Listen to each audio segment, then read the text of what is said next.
दरम्यान शस्त्रक्रियेनंतर मनसेचे प्रमुख राज ठाकरे हे पुन्हा एकदा सक्रिय झाले आहेत. रवींद्र नाट्य मंदिर इथे कार्यकर्त्यांच्या मेळाव्यातून त्यांनी पुन्हा एकदा आपल्या खास शैलीत तोफ डागले. यावेळेला त्यांनी आपल्या भाषणातून टोल वसुली, भोंगा आणि इतर महत्त्वाच्या मुद्द्यांवरून चौफेर हल्ला चढवला. तसंच सत्ता हातात द्या, बाकीचे टोलसुद्धा बंद करून देतो असं आवाहन राज ठाकरे यांनी महाराष्ट्राच्या जनतेला केलं आहे.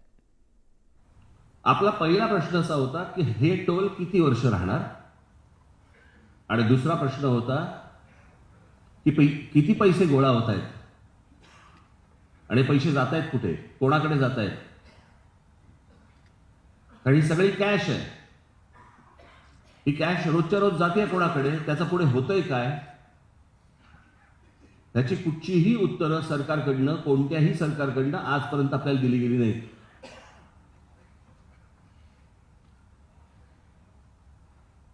आणि ज्या ठिकाणचे टोल नाके बंद झाले त्यांच्याकडनं आपल्याला आशीर्वादच मिळाले. द्या सत्ता हातात, बाकीचे टोल बंद करून देतो. खरं तर राजकारण इतका गंभीर विषय आहे, इतका गंभीर विषय आहे की त्याला आपण म्हणजे आता तो आत्ताच्या ह्यांच्या भाषेमध्ये, आत्ताच्या सरकारच्या भाषेमध्ये आपण त्याला खेळाचा दर्जा दिला आहे. दहीहंडीला देतोच आहोत, अजून कशाला काय कोजागिरीला, मंगळागौर खेळाचा दर्जा. खरं तर लग्न झाल्या दिला पाहिजे त्याला हार घालून खेळाचा दर्जा. महानगरपालिकेच्या वॉर्डाला 3 माणसं, 2 माणसं, 4 माणसं, म्हणजे लोक काय गुलाम आहेत का हो? ज्यांनी मतदानाला जायचं आणि 4 माणसं, त्याला 4 माणसं पण माहिती नसतात ती कोण आहेत. कित्येक लोकांना तर आपला नगरसेवक पण माहिती नसतो.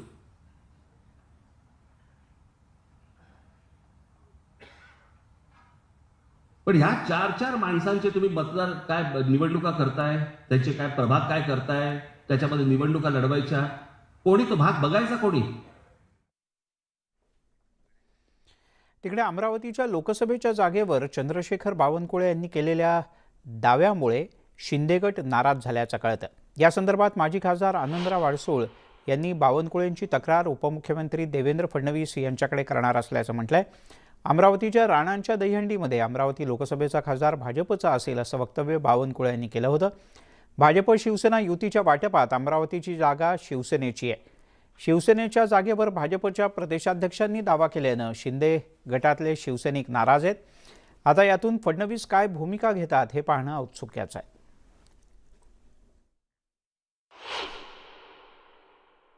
मी माननीय देवेंद्रजी गोविंदाजी आपल्या समोर या ठिकाणी सांगतोय की अमरावतीचा पुढचा खासदार हा कमळाचा असेल आणि बडनेराचा पुढचा आमदार सुद्धा हा कमळाचा असेल. पुढचा खासदार कमळावरचा राहणार की नाही, आणि माननीय आमदार पुढचे बडनेराचे कमळावरच राहणार आहे, आणि त्यामुळे काही काळजी करू नका. बावनकुळे हे महाराष्ट्र प्रदेश भाजपचे आता अध्यक्ष झाले आहेत आणि त्यांना असं वाटायला लागलं की आपल्या आकाशाला हात आता टेकलेले आहेत. तो अशा प्रकारची वक्तव्य जेणेकरून आपल्या झालेल्या युतीला बाधा आणतील अशा प्रकारची कुठल्या प्रकारची वक्तव्य आपण करू नये आणि श्रेष्ठीने त्याची दखल घ्यावी.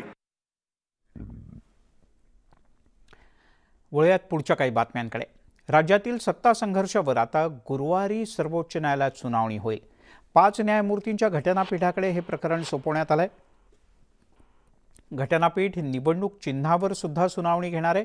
निवडणूक आयोगाकडे जे प्रलंबित मुद्दे आहेत त्यावर गुरुवारी सुनावणी होईल.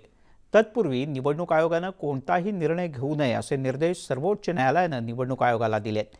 निवडणूक आयोगासमोर प्रलंबित असणाऱ्या विविध मुद्द्यांच्याबद्दल सर्वोच्च न्यायालयानं महत्त्वाचे निर्देश ते गुरुवारच्या सुनावणीत देऊ शकतं. सरन्यायाधीश रामण्णा हेच घटनापीठ स्थापन करू शकतात. सरन्यायाधीश रामण्णा हे 26 ऑगस्ट रोजी निवृत्त होणार आहेत. हे 5 सदस्यांचं घटनापीठ म्हणजे नेमकं काय असतं आपण जाणून घेऊयात. घटनात्मक तरतुदींवर जेव्हा काही मुद्दा उपस्थित केला जातो किंवा त्याचं अधिक विश्लेषण करण्याची गरज असते तेव्हा घटनात्मक खटल्याच्या निर्णयासाठी हे घटनापीठ स्थापन केलं जातं. घटनापीठात किमान 5 सदस्य असतात. कमाल 10 ते 12 सुद्धा सदस्य असू शकतात. खटल्याचे निर्णय बहुमतानं घेतले जातात. सदस्यांची या घटनापीठातल्या सदस्यांची संख्या ही विषम क्रमांकानुसार असते.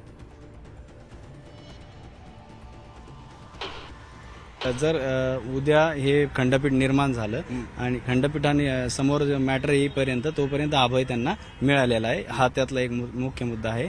आणि निवडणूक आयोग त्यांच्यावर कोणतीही मोठी ठोस कारवाई करणार नाही किंवा ऍक्शन घेणार नाही, हे मात्र त्यांना ग्वाही देण्यात आली आहे. दुसरा मुद्दा असा आहे की निवडणूक आयोगाचा विषय वेगळा आहे आणि हा इथला विषय बरेच विषय आहेत त्यात. कारण की राज्यपालांचा अधिकार क्षेत्र, विधानसभा अध्यक्षांचं, उपाध्यक्षांचं, लोकसभा अध्यक्षांचं आणि मुख्यमंत्र्याला आमंत्रण राज्यपालांनी मुख्यमंत्री होण्यासाठी दिलं ते एक. 5 जजेसचं 5 न्यायमूर्तींचं घटनापीठ स्थापन होईल. त्याच्यासमोर कोणकोणते मुद्दे येतील ते सांगण्यात आलेलं आहे. मुख्य म्हणजे शिंदे गटाची जी मागणी होती ती विधानसभेचे अध्यक्ष अपात्रतेचा निर्णय घेतील हे न्यायालयाने फेटाळलेलं आहे. दुसरं, निवडणूक आयोगाला आता कोणतंही काम जोपर्यंत सर्वोच्च न्यायालयाची कारवाई पूर्ण होत नाही तोपर्यंत करता येणार नाही.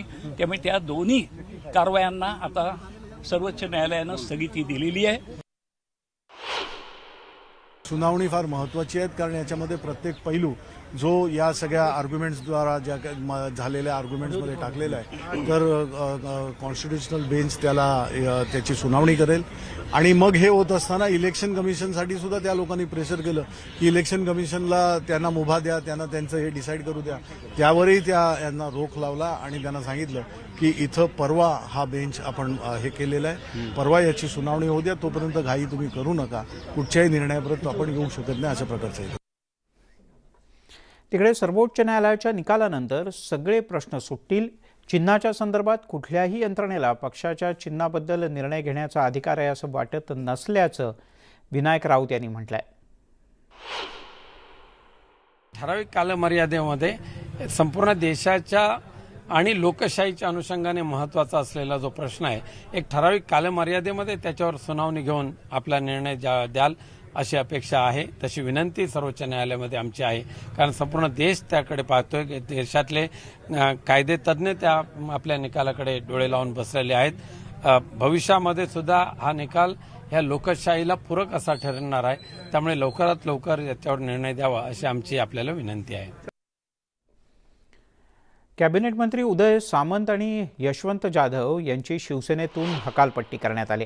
पक्षविरोधी कारवाया केल्याचा ठपका ठेवत शिवसेना पक्षप्रमुखांच्या आदेशावरून त्यांची शिवसेना उपनेते पदावरून हकालपट्टी करण्यात आली आहे. ह्या लोकांनी पक्ष सोडल्यानंतर, पक्षाशी बेईमानी केल्यानंतर, शिवसेनेशी बेईमानी केल्यानंतर त्यांनी उपनेते पदाचा कुठेही उपयोग करणं हे नैतिकतेला धरून नव्हतं.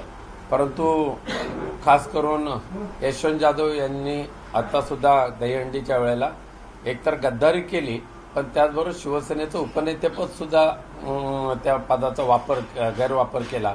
हे ज्या वेळेला निदर्शनास आलं त्यावेळेला शिवसेना पक्षप्रमुख माननीय उद्धवजी ठाकरे साहेबांनी जे उपनेते गद्दार झालेले आहेत त्या सर्वांची हकालपट्टी केली. त्याच्यामध्ये यशवंत जाधव आणि उदय सामंत.